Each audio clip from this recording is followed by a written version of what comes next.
Good morning friends, जय महाराष्ट्र। तर आता तुम्ही हे जे झाड बघू शकताय, जे समोर आहे ते आहे मोहाचं झाड। ह्याला मोहाचं झाड म्हणतात। तर आता ह्याचे मोह येऊन गेलेले आहेत आणि आता ह्याला बोंड येण्याची प्रक्रिया सुरू झाली आहे। तर आता छोटे छोटे त्याच्यामधून त्याची फळं फ्रुटिंगचं सुरू आहे आता याचं काम। आणि हा आत्ताच याची पानगळ झाली आहे मागच्या आठवड्यामध्ये। हा मोह आहे। मोहाचं झाड तुम्हाला माहिती असेल, खरं तर ह्या झाडापासून दारू बनवली जाते।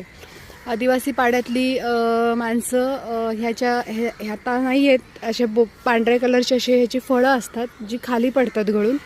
मग ती फळं वेचली जातात आणि त्याची वाईन बनवली जाते, दारू बनवली जाते एक प्रक्रिया केल्यानंतर।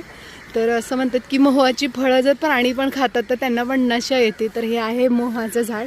आणि दुसरी गोष्ट म्हणजे जिकडे वारली पेंटिंग केली जाते तिकडच्या भागातली आदिवासी पाड्याची लोक ह्याचा जो चीक आहे तो त्या पांढऱ्या तांदळाच्या कलरमध्ये घालतात आणि त्याच्यापासून ते कलर करतात।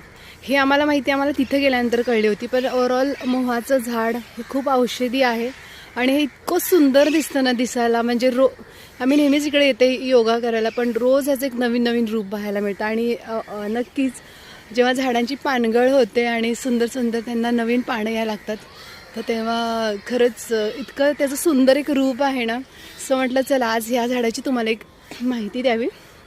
तर हे आहे मोहाचं झाड आणि ह्याचे औषधी गुणधर्म पण भरपूर आहेत। आता ह्याला जे कोयरी म्हणजे ह्याला असं छोट्याशा आंब्याच्या कुई असतात तशी याला फळं पण येतात, त्याची पण भाजी करतात बरीच लोक। पण तुम्ही ती जाणीवपूर्वक जर बनवणार असाल तर ती खाण्याच्या आधी त्याचा आधी अभ्यास करा आणि मगच त्याचं सेवन करा। सो हे आहे मोहाचं झाड। आणि ह्या झाडाची माहिती अजून कोणाकोणाला असेल तर मला कमेंटच्या द्वारे कळवा।